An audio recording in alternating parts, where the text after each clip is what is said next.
gracious, the most merciful, respected students, friend Falber. Today we are going to discuss Paradise Lost, John Milton, biography, political scenario when John Milton was right, like that, poetry. वो political scenario क्या था, वो क्यों ऐसा लिख रहा था, वो हम देखेंगे. जॉन मिल्टन 1654 में टोटली ब्लाइंड हो चुके थे. जब इसका मतलब है कि ये जो पैराडाइज लॉस्ट जो कि 12 बुक्स पर मुश्तमिल है, ये उसने किसी से लिखवाई है, खुद नहीं लिख सकता था क्योंकि अंधा था. पैराडाइज लॉस्ट सेकंड एडिशन जो है वो 1674 में आया है, जिसमें 2 बुक्स उसने और शामिल की हैं, तो 12 बुक्स थी.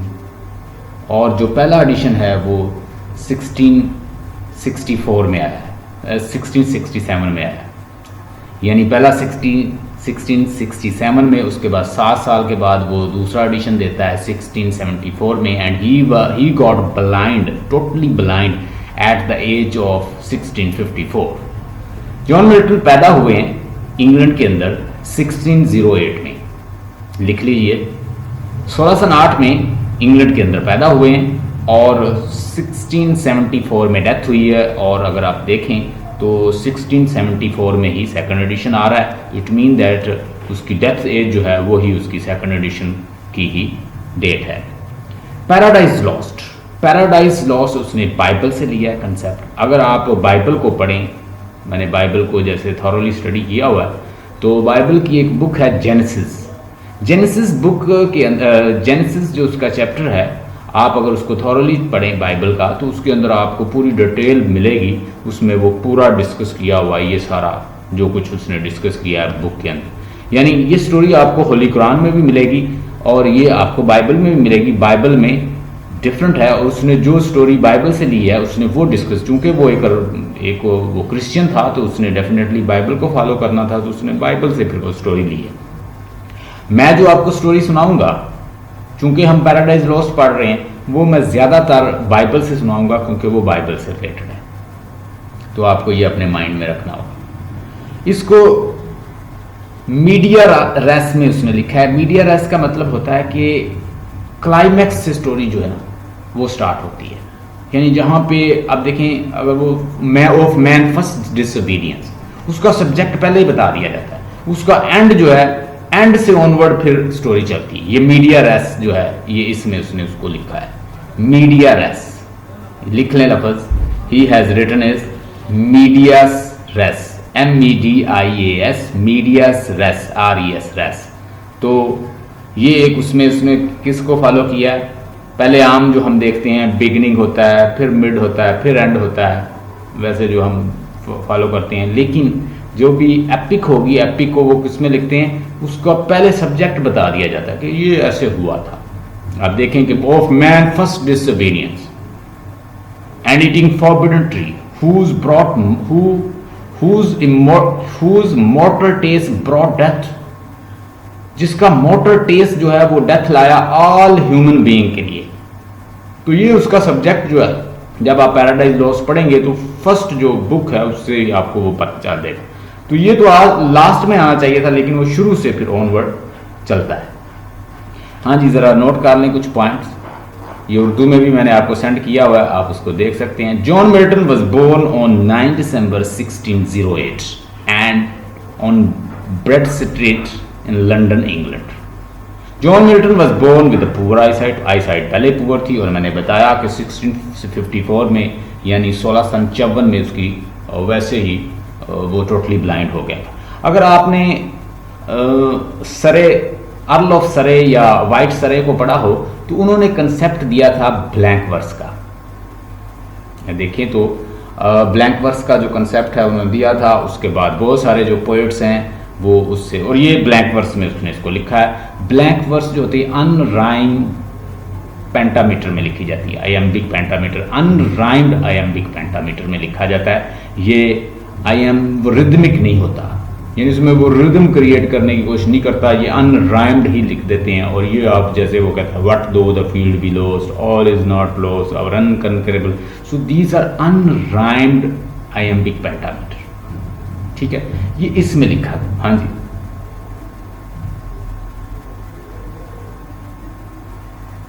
यस, यानी इसमें कोई रिदम फॉलो नहीं किया जाता। और वैसे भी जो एपिक होती है वो क्या होती है, स्टोरी होती है, लॉन्ग स्टोरी होती है इन नरेशन फॉर्म, यानी आप नरेट करते जाते हैं। जैसे होमर और वर्जिल जो हैं वो इसके बानी हैं, यानी उनसे ये आई है। तो वो क्या करते थे, वो भी स्टोरी लिखते तो नहीं थे, उस वक्त लिखने का कंसेप्ट नहीं था, वो सुनाते थे। So it is in the form of narration. और ये फिर एक सिटिंग में नहीं आप पढ़ सकते इसको, चूंकि ये लंबी होती है। अब ये जो 12 बुक्स पे है, पहले 10 बुक्स आई थी, उसके बाद इसकी 2 फिर आई और ये 12 बुक्स हैं। और इसके बाद उसने पैराडाइज रीगेन भी जो इसका सीक्वल लिखा है वो 1671 में उसने लिखा है, और उसमें सिर्फ 4 बुक्स थी। ये सारे पॉइंट्स लिख लें, शायद आपकी बुक्स पे ये ना हो। तो इसके बाद इसकी समरी भी मैं आपको बताऊंगा, थोड़ा सा मैं उसकी लाइफ बता। असल में हुआ यूं था कि इंग्लैंड के ऊपर चार्ल्स I की हुकूमत थी, और वो बहुत ज्यादा वलपचुस था। उसकी बहुत सी 1000 मिस्ट्रेस थी, और उनको बहुत सारी जो दौलत है वो लुटा रहा था। तो वहां पे ओलिवर क्रॉमवेल एक प्योरिटन था, और उस प्योरिटन ने वहां के जो मजहबी लोग थे, रिलीजियस लोग थे, उनको इकट्ठा किया और उनको कहा कि हम चूंकि रिलीजियस पीपल हैं and we are the true son of God and it is a duty to purify this land England, so we want to create the religion of God. God का जो रिलीजन है वो हम enforce करेंगे यहाँ पर। और ये जो चार्ल्स I है, ये चूंकि वलपचुस है, सेक्सुअल है, और इसकी 1000+ मिस्ट्रेस हैं, और इंग्लैंड की दौलत को जाया कर रहा है। वो क्या करते हैं, वो एक मूवमेंट चलाते हैं। ओलिवर क्रॉमवेल जो है वो उसका हेड होता है, और जॉन मिल्टन भी उसका सपोर्टर होता है। जॉन मिल्टन उनकी फेवर में लिटरेचर लिखता है, पोएम लिखता है, उनके लिए लिखता है। और उस वक्त ये क्या करते हैं, अपनी मूवमेंट चलाते हैं, और अल्टीमेटली चार्ल्स I को वो पकड़ लेते हैं, और चार्ल्स I को उसका सर जो है तन से जुदा कर देते हैं, यानी उसको बेहेडेड कर दिया जाता है। अल्टीमेटली उसकी डेथ हो जाती है। उसका बेटा जिसका नाम चार्ल्स II है वो वहां से भागकर फ्रांस चला जाता है। अब वो वहां पे हुकूमत करते हैं। वो प्योरिटन जो थे वो काफी, आपको पता है कि मजहबी लोग थे, और उन्होंने वो हर जगह चर्चिज की हुकूमत कर दी, चर्च जो है वो आगे कर दिए, और जो स्ट्रिक्ट रूल्स रेगुलेशन है वो वहां पे नाफज कर दिए। उसकी वजह से बहुत सारे प्रॉब्लम आए। इंग्लैंड की आवाम जो है उन मजहबी लोगों से भी उकता गए। तो फिर काफी साल वो हुकूमत करते रहे। उस हुकूमत को कहा जाता है, इंट्रैग्नम एज, या उसे हम पार्लियामेंट एज या हाउस ऑफ पार्लियामेंट, इस तरह उसको डिफरेंट नाम दिए गए। यानी उस वक्त ये पार्लियामेंट की शक्ल में पार्लियामेंटेरियन बन गई थी, या ये द गवर्नमेंट ऑफ सेंट भी उसे कहा जाता है। यही हुकूमत चलाते थे। तो ओलिवर क्रॉमवेल की भी अब हेल्थ जो है वो खराब है। With the passage of time बहुत ज्यादा चेंजेस आती हैं। आवाम जो है वो तंग आ जाते हैं इनसे। ये बहुत ज्यादा वहां पे थिएटर बंद कर देते हैं, म्यूजिक बंद कर देते हैं, आर्टिस्टिक एक्टिविटी बंद कर देते हैं, और बहुत सारी प्रॉब्लम्स आती है इंग्लैंड की आवाम को। उधर से चार्ल्स II जो है वो भी वापस आना चाह रहा है। तो ये यहाँ की जो प्रोमिनेंट लोग हैं वो कहते हैं चार्ल्स II को तुम वापस आओ, और यहाँ पे हम तुम्हारी हुकूमत जो है दोबारा बनाते हैं। अल्टीमेटली मिल्टन जो है वो भी लिटरेचर लिख रहा है। उस वक्त वो ओलिवर क्रॉमवेल के साथ था, प्योरिटन के साथ था, खुद प्योरिटन था, और खुद वो बहुत मजहबी था। उसकी मदर जो थी वो बड़ी रिलीजियस थी, मिल्टन की, जॉन मिल्टन की। उसका फादर जो था वो लॉ से रिलेटेड जॉब करता था, यानी वो लॉ का काम करता था। He was lawyer like. तो अब उसके पास नॉलेज तो बहुत है। वो इसके ओलिवर क्रॉमवेल के लिए वर्क करता, वो इटली जाता, वो साथ वाले कंट्रीज में जाता, उनको विजिट करता, उससे उसने मजीद नॉलेज भी हासिल किया। लेकिन व्हाट हैपेंड, जब चार्ल्स II जो है वो वापस आता है, चार्ल्स II उस पे हुकूमत उनके ऊपर हमला करता है, और उधर से फ्रांस से कुछ हेल्प लेता है। कुछ जो प्रेजेंट जो लोग होते हैं इंग्लैंड के वो भी खिलाफ हो चुके हैं, और अल्टीमेटली इन प्योरिटन का जो है तख्ता जो है वो उल्ट दिया जाता है। अब वो चार्ल्स II जो है वापस आ गया, उसको कहते हैं रिस्टोरेशन एज। जब चार्ल्स II वापस आता है तो उसके साथ बहुत ज्यादा चेंजेस आती हैं। इन प्योरिटन को पकड़ा जाता है, इनको जेल में डाला जाता है, और मिल्टन भी चूंकि एक प्योरिटन था और वो भी लिख रहा था लिटरेचर। जब इसको विजिट किया जाता है तो ये उनको कहता है अपने घर के सामने, ये वापस अपनी कॉटेज में कहीं चला जाता है, पीछे जहां कहीं पहले रहता था, तो वहां पे अपने वो बाहर लिख के लगा देता है कि भाई हम तो पोएट हैं, हमारा किसी के साथ कोई लड़ाई नहीं है ना, हमारा किसी, हम तो लिखते हैं जस्ट। तो उसके बाद चार्ल्स II ये फैसला करता है कि चूंकि प्योरिटन्स खत्म नहीं किए जा सकते, तो हम प्योरिटन्स को आम माफी का ऐलान करते हैं। तो उसमें मिल्टन भी फिर आ जाता है, इसे आम माफी तो मिल जाती है। एनी हो ही सफर्ड अ लॉट, इसको केज भी किया जाता है, इसको जेल में भी डाला जाता है, ये सफर्ड करता है और फिर आम माफी में ये आ जाता है, उसमें इसको आम माफी मिल जाती है। But he spent his life in blindness, ये ब्लाइंड हो चुका था उस वक्त तक, और ये अपनी बेटी के थ्रू फिर अपनी बेटी को और अपने फ्रेंड्स से जहाँ से हेल्प लेता है, और ये जो पोइट्री है ये तकरीबन इसकी ब्लाइंड एज में लिखी गई है। इसके ऊपर मैं आपको मजीद लेक्चर जो है इन डिटेल दूंगा। ये रिस्टोरेशन, इसको कहते हैं रिस्टोरेशन एज। रिस्टोरेशन एज कब हुई थी? रिस्टोरेशन एज तब हुई थी जब चार्ल्स II वापस आ गया था और उसने प्योरिटन्स को पकड़ के उनको जेल में डाला, और फिर इसी दौरान मिल्टन को भी माफ़ी मिली, आम माफ़ी। और मिल्टन जो है फिर ये पोएम लिखता तो है लेकिन छुप के लिखता है, वाजे नहीं आ सकता। तो जो मौजूदा किंग है, जिसको चूंकि वो इस चीज़ के खिलाफ था, जो शाही तख्त होते हैं यानी एक सक्सेशन जो हुकूमत होती है, एक करता है फिर दूसरा करता है फिर तीसरा बादशाह करता है, तो इसके वो खिलाफ था इस क्रोन के, तो इसके खिलाफ वो बोलता है। आप देखें जैसे वो कहता है, what though the field be lost all is not lost, our unconquerable will the study of revenge and about. ये ऐसे लगता है कि जैसे मिल्टन खुद बोल रहा है, जैसे अब उनका तख्ता उल्ट दिया गया है, अब जो प्योरिटन्स जो हैं वो जेल में डाले गए हैं, प्योरिटन्स जो हैं वो सफ़र कर रहे हैं, ऐसे लगता है रेबल एंजल्स जो हैं वो भी सफ़र कर रहे हैं, और वो जो मौजूदा किंग है उसके खिलाफ लड़ने की कोशिश कर रहे हैं लेकिन कुछ नहीं कर पाते, चूंकि चार्ल्स II जो है वो अब वापस आ चुका है और वो बड़ा अग्रेसिव है, उसने अपने फादर का भी बदला लेना है, और उसने जो अपनी बैनिशमेंट में जो लाइफ गुजारी है उसका भी बदला ले रहा है। तो वो पकड़ के जितने भी कंसर्न्ड प्योरिटन्स थे जिन्होंने उनके फादर को मारा था, उनको चुन चुन के मार रहा है, तो उसके ऊपर उसने बहुत सारी चीज़ें जो हैं मेटाफोरिकली कही हैं। लगता है ऐसे कि जैसे मिल्टन खुद ही सैटर्न को, तो बहुत सारे क्रिटिक्स ने ये भी लिखा है कि मिल्टन जो है हिमसेल्फ एक सैटर्न, अपना सैटर्न इसका माउथ पीस है। अब जरा पॉइंट्स लिखती जाएं। A lifelong student, his schooling started at home under the tutor Thomas Young before he went to read the work of Homer and Virgil in Greeks and Latins and the St. Paul's School in London. St. Paul's School में London में इसने तालीम हासिल की है, वहाँ इसने Greek Latin सीखी है, होमर वर्जिल के वर्क को पढ़ा है। उस वक्त जो है ग्रीक लैटिन का बड़ा नाम था, ये तो आज बन गई इंग्लिश, उस वक्त लिंगुआ फ्रैंका ये ग्रीक लैटिन होती थी।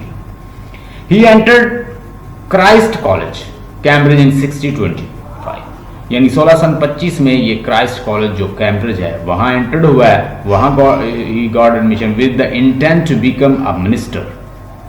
वहाँ ये मिनिस्टर, ये क्या बनना चाहता था? ये बेसिकली प्रीस्ट बनना चाहता था। इसकी विश थी, क्योंकि इसकी मदर जो थी वो बड़ी रिलीजियस थी, and she was very interested to teach him religious book Bible, and she taught him lot of ideas. Therefore he used to be called in his college life, people call him Lady Christ, क्योंकि लंबे लंबे बाल रखे हुए थे, ये बड़ा influence था। ये प्रीस्ट और जैसे पादरी नहीं होते, ये पादरी बनना चाहता था। इसकी मदर ने उसे बड़ा इन्फ्लुएंस किया, वो एक रिलीजियस खातून थी।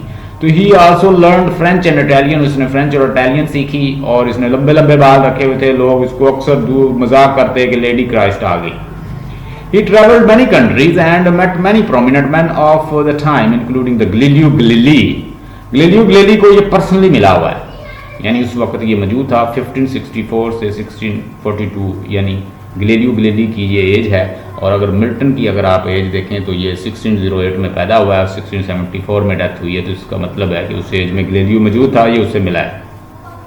England was in a great state of unrest life time, जैसे मैंने पॉलिटिकल अनरेस्ट बताई कि पहले वो चार्ल्स I जो था वो बड़ा बलपचूस था, और वो इस तरह का सेक्सुअल किंग था। उसने 1000+ मिस्ट्रेस थी, उनको चीज़ें देता था, हाइप देता, इंग्लैंड का नुकसान कर रहा था।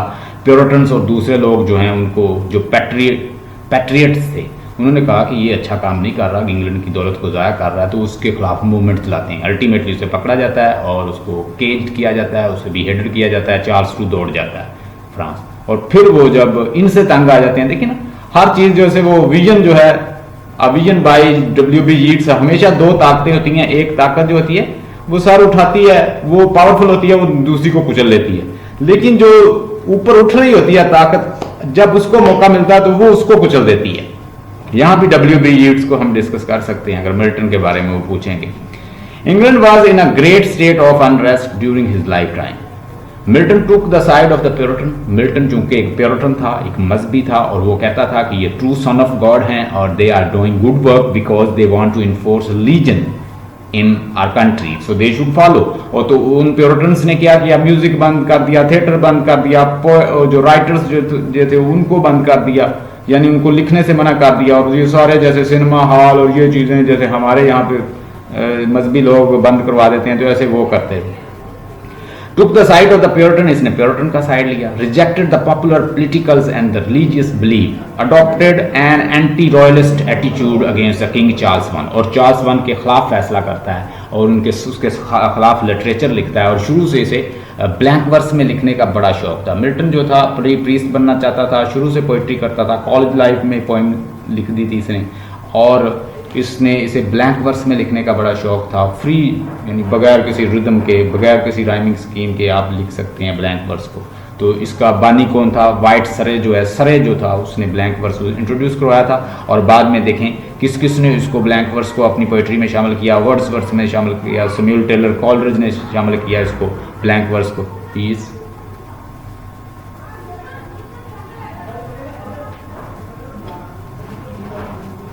ठीक है, मैं करता हूँ।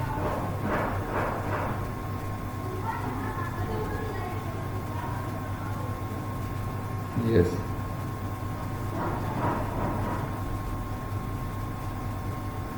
यस सभी, यू आर मोस्ट वेलकम। मैं ज़रा जब पढ़ा रहा होता हूँ तो मुझे पता नहीं चलता, मुझे कोई बता दिया करे। You are most welcome. हमने पैराडाइज लॉस्ट को स्टार्ट किया है। पैराडाइज लॉस्ट में हम पढ़ेंगे एज ऑफ मिल्टन। मिल्टन की एज को मैंने डिस्कस कर दिया है। और मिल्टन जो है वो 1608 में पैदा हुए हैं। उनकी लाइफ टाइम मैंने यहाँ पे डिस्कस किया है, लाइफ स्पैन को डिस्कस किया। लाइफ स्पैन है उनका 1608 में पैदा हुए हैं। साथ साथ लिख लें पॉइंट। 1674 में उनकी डेथ हुई है, 1674 में।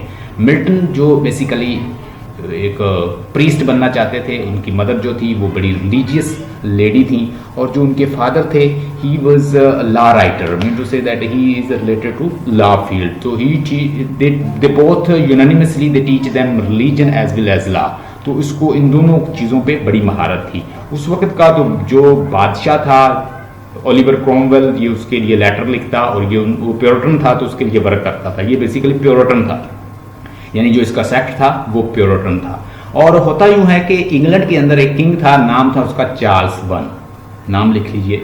चार्ल्स वन जो था वो बड़ा वलक्चुअस किंग था, तो वो बहुत सारी मिस्ट्रीज और सेक्सुअल था, और वो बहुत सारी डांसर्स उसने रखी हुई हैं, और 1000 पास उसकी महबूबाएँ हैं और उसकी मिस्ट्रेस हैं, और उनको वो तोहफ़ दे रहा था। उस वक्त के जो पैट्रियट लोग थे, जो मुहब्बुल वतन थे, वो कहते हैं इंग्लैंड की दौलत को ज़ाया कर रहा है, तो हम क्यों ना इसके खिलाफ मूवमेंट चलाएं। तो उसमें प्योरिटन्स जो हैं वो चूँकि खासे मजहबी थे, तो वो इस चीज़ को, ये डांसिंग एक्टिविटी को, ये मिस्ट्रेस को, ये बिलवर्ड्स के कंसेप्ट को अच्छा नहीं समझते थे। वो कहते थे, प्योरिटन का ये मानना है कि we are son of God and it is our duty to purify, we have to cast out the devils from this land.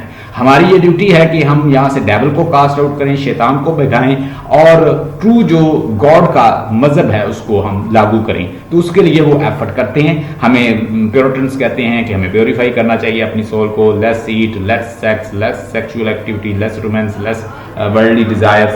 तो इन चीज़ों से हमें जितना कम हो सके उसे करके हमें अपनी सोल को प्योरीफाई करना चाहिए, इसलिए उन्हें प्योरिटन कहते हैं। तो प्योरिटन जो थे वो उस चार्ल्स वन, यानी वो बादशाह था चार्ल्स वन, उसके खिलाफ थे।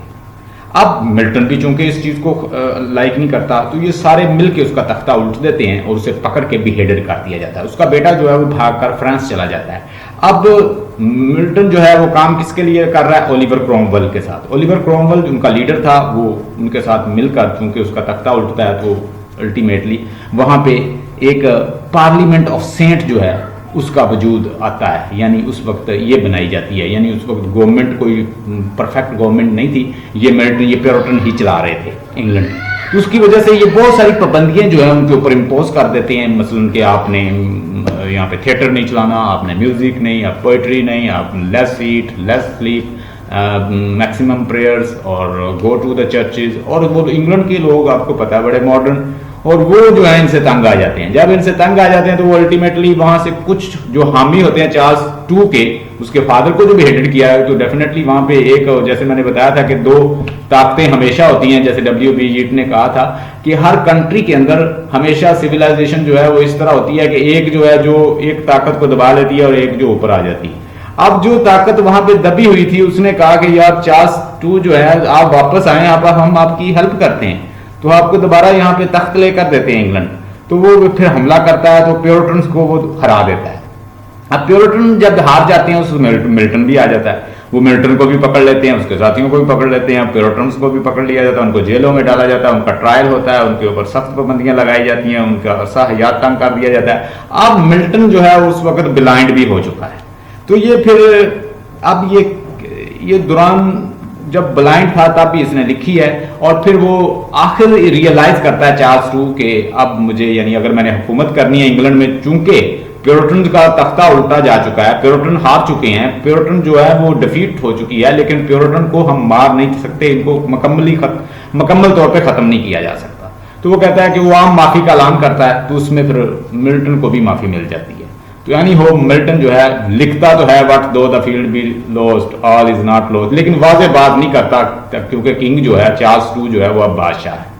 ठीक है, वो कहता है to reign in hell is better than to serve in heavens.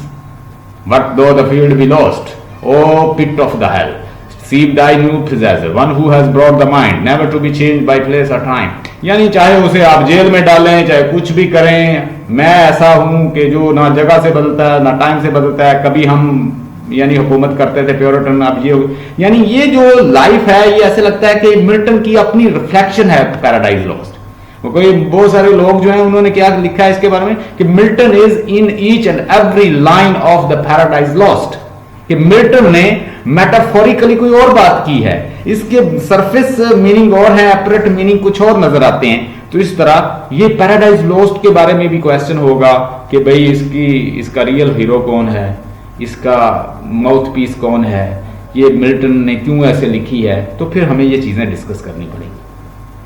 John Milton 9 दिसंबर 1600, अगर आप ओपन करें अपनी असाइनमेंट जो मैंने आपको सेंड की हुई है उसे ओपन कर लें, उर्दू में भी है, इंग्लिश में भी है, दोनों में आप पढ़ सकते हैं।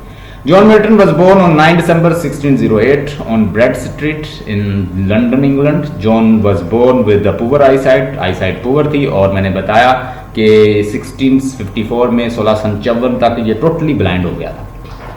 A lifelong student, his schooling started at the home under the tutor Thomas Young. Before he went to read the work of the Homers and Virgils in Greek and Latins in St. Paul's School in London. यानी इसने Greek, विर्जल और Homer इसके work को totally पढ़ा हुआ है। इसका मतलब लैटिन ग्रीक्स का भी माहर था, और इसने इटली और फ्रांस और इस तरह के कंट्रीज को विजिट किया हुआ है। He entered Christ college Cambridge in 1625। 1625 में ये वहां जाता है और इसका इरादा था कि वो वहां पे प्रीस्ट बने। ही also learn the French in Italian. जब ये कॉलेज में था तो इसने लंबे लंबे बाल रखे हुए थे, लोग इसे अक्सर कहते हैं कि लेडी क्राइस्ट आ गई, लंबे लंबे बाल। He traveled many countries and met many prominent men of the time, including the Galileo Galilei. यानी गैलीलियो गैलीली से ये मिला हुआ है। 1664 1642 जो उसकी लाइफ है तो वो बताई हुई है। तो मिल्टन की लाइफ है, याद रखें, 1608 में पैदा हुआ है और 1674 में डेथ हुई है मिल्टन की। England was a state of the unrest during his life time. मैंने जैसे पूरी पोलिटिकल लाइफ आपके सामने डिस्कस कर दी है कि पहले चार्ल्स वन था, चार्ल्स वन वहाँ का बादशाह था, चार्ल्स वन के वहाँ होते बड़ी वलप्चुअस लाइफ थी, बड़ी उसने एक अनरेस्ट, पोलिटिकल अनरेस्ट बनाई हुई थी, और he was enjoying, he was just spreading money here and there, spending money here and there, having 1,000 plus mistresses.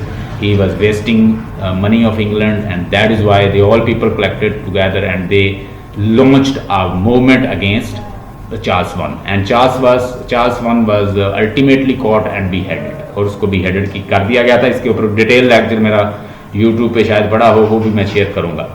Milton took the side of the Puritans, rejected popular politicals and religious belief. उसने वो religious belief जो है popular था उसके खिलाफ भी लिखा, जो गलत लोगों का बिलीफ था। आपको पता है कि रोमन कैथोलिक्स जो हैं और दूसरे जो चर्चेज हैं, ये प्योरिटन्स जो हैं ये थोड़ा सा उनसे डिफरेंट हैं। हमारे भी बहुत सारे जो सेक्ट्स हैं वो दूसरे से मुख्तलिफ हैं। तो प्योरिटन ज़्यादा थोड़े से और एक्सट्रीम किस्म के believer. Adopted an anti royalist attitude against the king Charles one, और चार्ल्स वन के ये खिलाफ था और उसके खिलाफ इसने लिटरेचर भी लिखा है। Throughout he lived a life of the rebel under the reign of the Charles one, और चार्ल्स वन की के दौरान चूंकि ये उसके खिलाफ लिखता था तो ये रेबल भी रहा है उसकी रीन में। एंड चार्ल्स टू जब उसका बेटा आता तो फिर भी। Milton begins teaching and joined the cause to reform the church. ये चर्च को रिफॉर्म करना चाहता था क्योंकि इसने मज़हब के बारे में बहुत पढ़ा था, बाइबल को पढ़ा था, अपनी मदर इसकी वो भी रिलीजियस लेडी थी तो उससे भी कुछ सीखा, फिर ये वहाँ गया इटली, वहाँ से भी कुछ लर्न करके आया। And wrote many pamphlet including of the reformation, उसने बहुत सारे पम्फलेट मज़हब के खिलाफ भी लिखे हैं, जो उनका बिलीव है ना रॉन्ग, उसके ऊपर भी लिखे हैं। 1641 the reason of church government urged against the prelaty. 1642 church government को भी वो अर्ज करता है, उसके खिलाफ भी वो लिखता है। 1642 को इसने लिखा है। In 1643 he married Mary Paul. Mary Powell से ये शादी करता है। 1626 से लेकर 1652 तक वो रहती है Mary Powell. It was a troublesome marriage. In 1656 Milton जो है मैरिड कैथरीन, वो कैथरीन वुडकॉक से शादी करता है। पहले उसने मैरी पॉल से शादी किया, फिर उसने कैथरीन वुडकॉक से शादी की, who died 2 year later in the child birth, और उसकी भी डेथ हो जाती है ये 2 ईयर लेटर उसके बच्चे को जन्म देकर। इन 1663 ही मैरिड एलिजाबेथ मिंशल। एलिजाबेथ मिंशल इसका मतलब इसने 3 शादियां की है। पहली जो है उसको वैसे छोड़ जाती है, दूसरी से करता है, उसकी डेथ हो जाती है। फिर तीसरी जो एलिजाबेथ मिंशल है, नाम याद रखें, पहली का नाम है मैरी पॉवल, दूसरी का कैथरीन वुडकॉक और तीसरी का मिंशल। पहली छोड़ गई, दूसरी मर गई और तीसरी जो है वो उसके साथ ही शादी होती है इसकी। 1638 से 1727 तक वो रहती है और उसकी भी डेथ हो जाती है। In 1649, after the death of the King Charles I, Milton was appointed the Cromwell. Oliver Cromwell का मैंने अभी जिक्र किया, वो उनका हेड था प्योरिटन्स का। वो उसको चूंकि ये उसके लिए लिखता था, वो उसे लाइक करता था, तो मिल्टन को वो अपॉइंट कर लेता है Cromwell's Latin Secretary of the Foreign Affairs and wrote many pamphlets in defense of the Commonwealth। और वो उसकी हुकूमत के लिए बहुत कुछ फिर लिखता है क्योंकि ओलिवर क्रॉमवेल लीडर था। जब वो प्योरिटन का लीडर था तो अब वो उसकी हुकूमत के लिए लिख रहा है।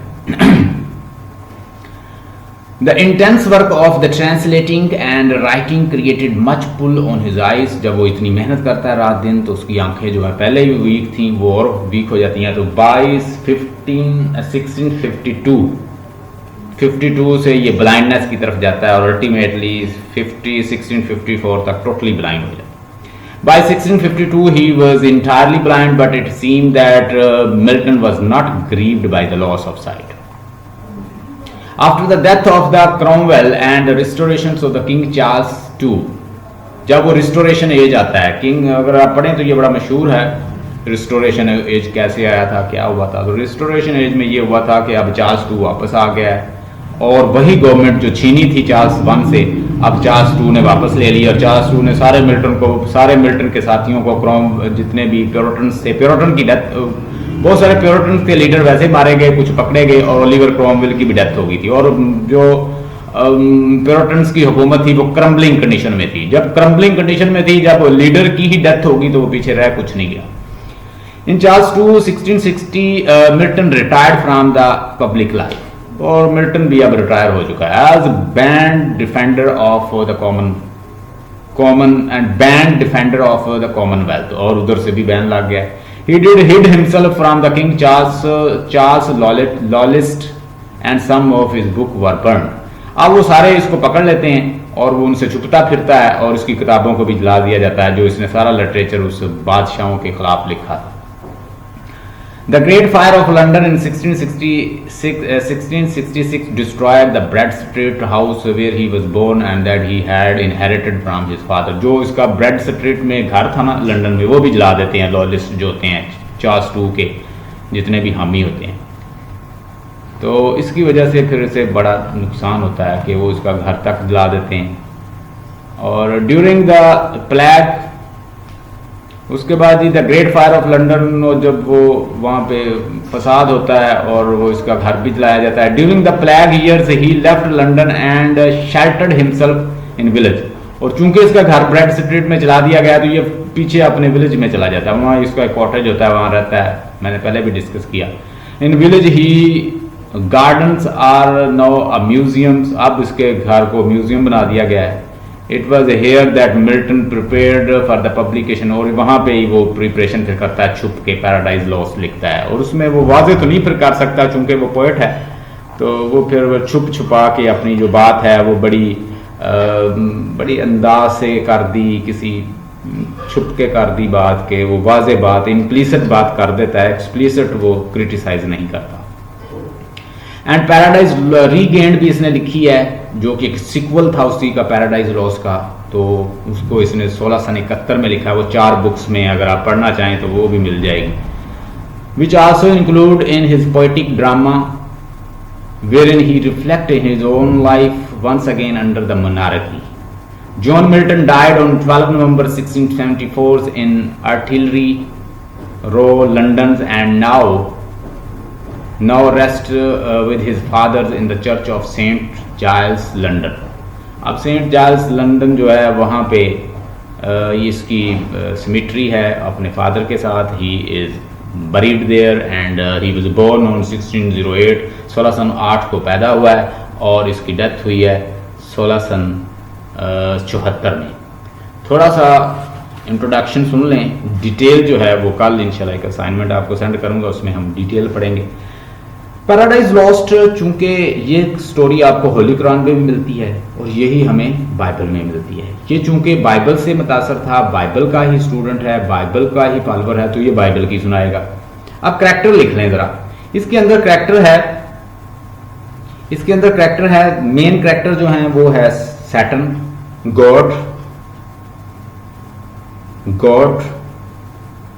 सेकंड कमांड ऑफ गॉड, जिसको वो सन ऑफ गॉड कहते हैं। पहले गॉड लिखें, दूसरा सेकंड कमांड ऑफ गॉड,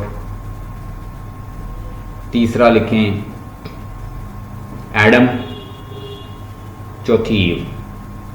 यानी main God, second command of God, Satan, Adam, Eve, ये जो करैक्टर हैं ये मेन हैं, इनको हमने बड़ा डिटेल डिस्कस करना है। पहली बात यह है कि ये लिखी गई है किस ऑर्डर को फॉलो करते हुए, मीडियस रेस जो है, इसका मतलब ये होता है कि स्टोरी जो है वो क्लाइमैक्स से, अपने एंड से जो है वो आप शुरू होती है। Of man first disobedience and the taste of the mortal tree, forbidden tree, whose mortal taste brought death to all the world। और जो मोर्टल टेस्ट था उसका फॉरबिडन ट्री का, वो डेथ लेकर आया पूरी इंसानियत के लिए। तो ये जो है ना, ये असल में एंड में आना चाहिए था, लेकिन ये स्टार्ट वहां से होती है। इसको कहते हैं मीडियस रेस का मतलब होता है कि जो एंड होता है वहां से स्टोरी शुरू होती है। स्पेशली ये मीडियस रेस में जो लिखी जाती है। अनराइम्ड पेंटामीटर है इसका, यानी ये फ्री वर्स है, इसमें कोई इसमें राइमिंग स्कीम को फॉलो नहीं किया गया, जैसे ए बी हम बनाते हैं, ठीक है। पैराडाइज लॉस्ट 1 जो है वो 1667 में पहले लिखी गई थी और इसमें 10 बुक्स थी, जो फर्स्ट एडिशन इसका आया था। 7 साल के बाद मिल्टन जो है वो सेकंड एडिशन जो है इसका निकालता है और ये 1674 में ही ये निकलता है, उसी साल इसकी डेथ होती है। आफ्टर 7 ईयर इसने 12 बुक्स जो हैं कर दी, पहले 10 थी, फिर 2 और शामिल कर दी, 12 हो गई। शॉर्टेस्ट बुक जो है इसमें, सबसे छोटी बुक्स लिख लें 7 है, जो 7वीं बुक है वो सबसे छोटी है।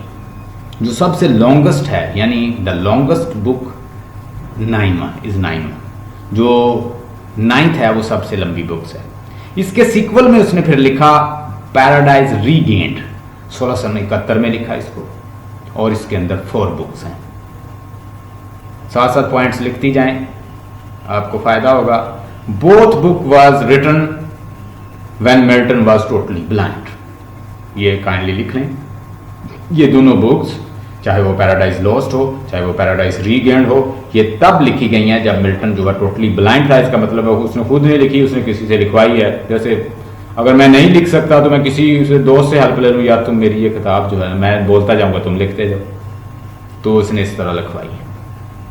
ठीक है, तो both books were written when he was totally blind. मैंने बताया कि 1652 में वो टोटली ब्लाइंड हो गया था, 1654।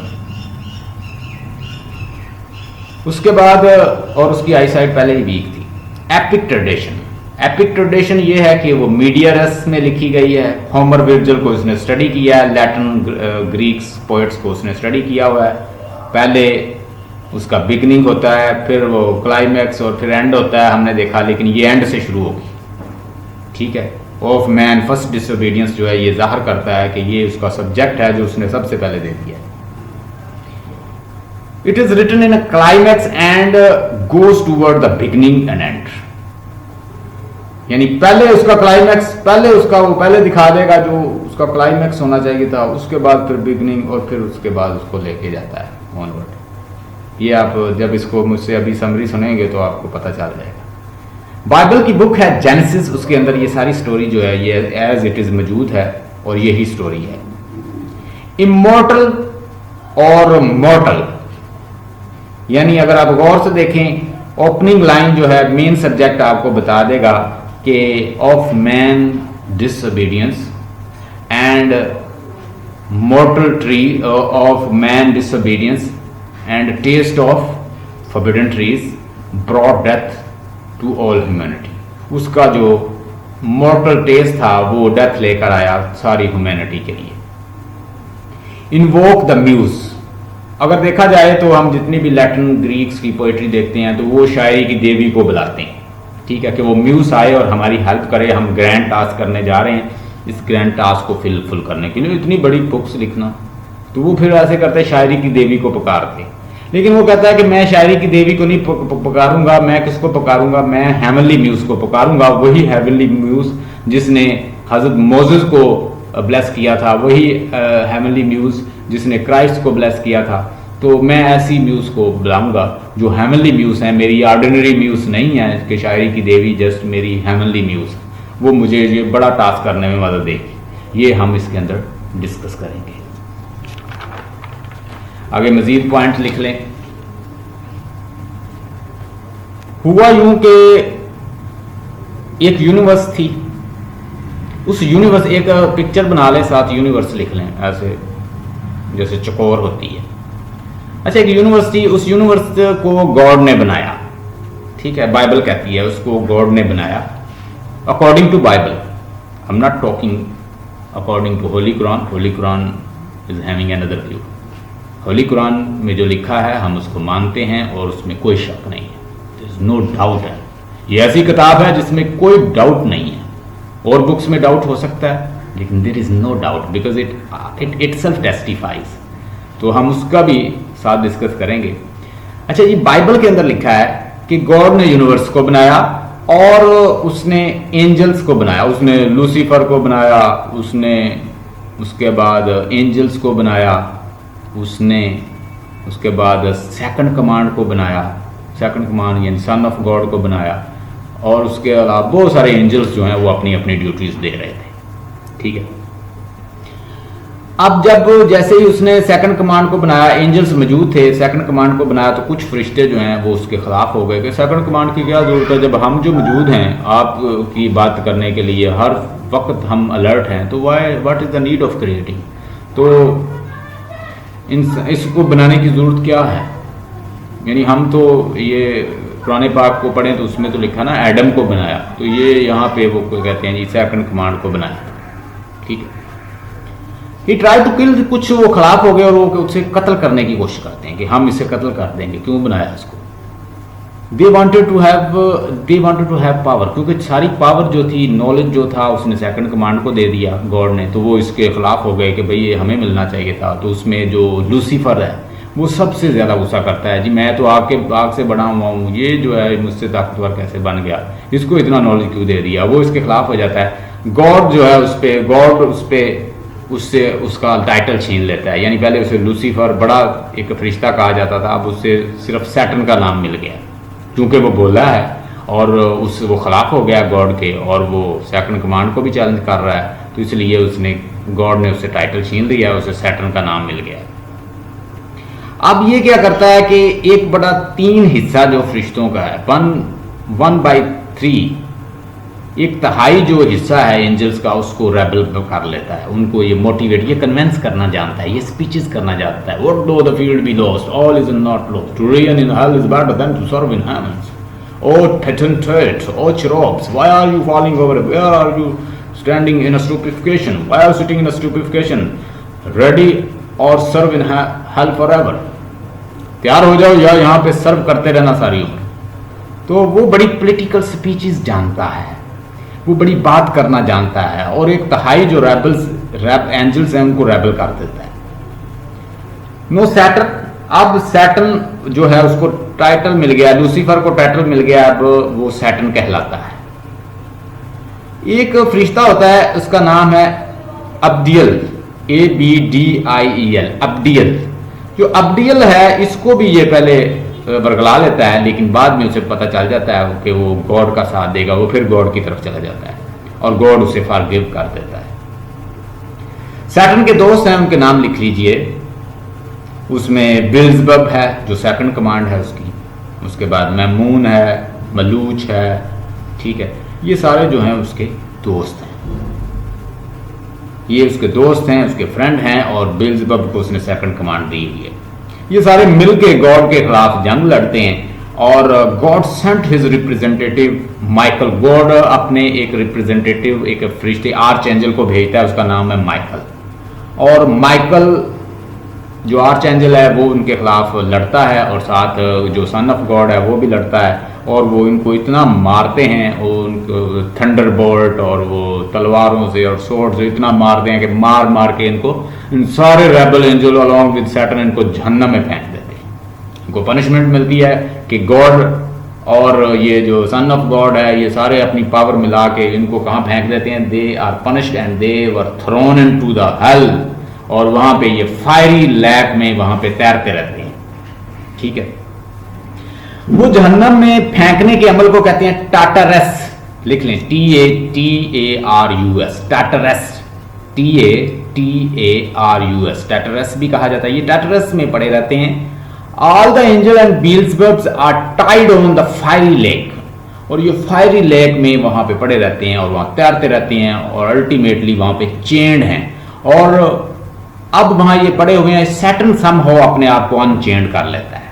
जब अनचेंड कर लेता है तो वो दूसरों को फिर मोटिवेट करता है कि भाई हमें अब लड़ना है, we have to fight and we will not lose this war, but though the field be lost, all is not lost, our unconquerable will, the study of revenge and immortal hate.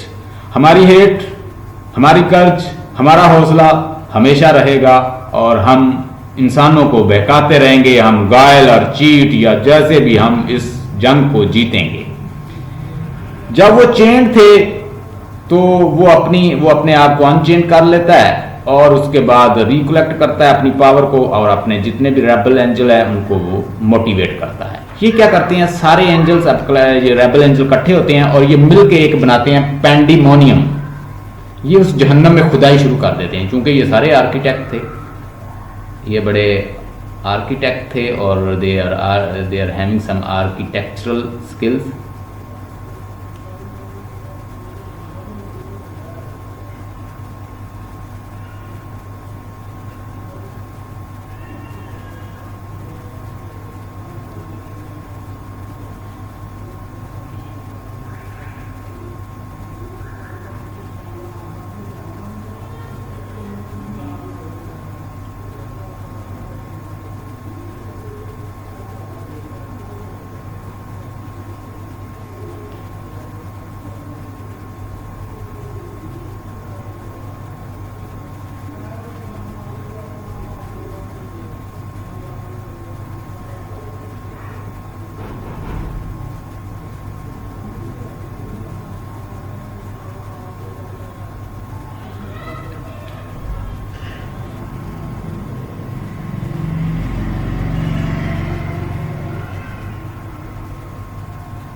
Come please, I'm waiting.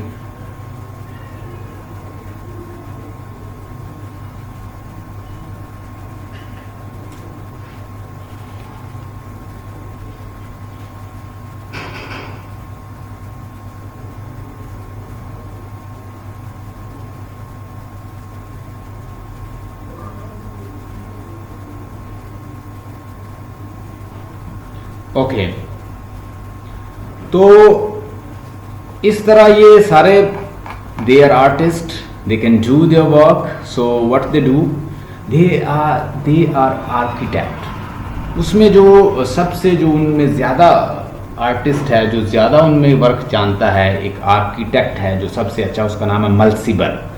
मल्सीबर जो है वो help करता है उसको बनाने में, pandemonium को. ये मिलके वहाँ पे एक अपना कैपिटल बनाते हैं. उसके अंदर ये अपना क्या बनाते हैं, they are creating their architect. ये अपना आर्किटेक्ट बनाते हैं. और yes, welcome. They have created their arty, they have created their Pandemonium. ये सारे मिलके जितने भी रेबल एंजल हैं ये टैट्रस में पड़े हुए हैं. वहां पे अपने आप को अनचेंड करता है सैटर्न, और सैटर्न दूसरों को रिकलेक्ट करता है उनकी पावर को, उनको मोटिवेट करता है कि we should not lying here, we should not be in stupefaction, we should move forward, will do something. और ये सारे मिलके वहां पे क्या क्रिएट करते हैं, ये वहां पे मिलके क्रिएट करते हैं एक पेंडेमोनियम, जिसको कैपिटल कहते हैं. एक बहुत बड़ी बिल्डिंग बनाते हैं. उस बिल्डिंग के अंदर बैठ के ये इजलास करते हैं. No, they collected lot of minerals, devices from the hell. और हेल खोदने लग जाते हैं वहां से सोना, मिनरल, ईंटें और सोने की ईंटें और पता नहीं क्या क्या निकाल दे, बहुत बड़ा महल बना देते हैं. उसको कहते हैं Pandemonium. Write it down, PANDIM.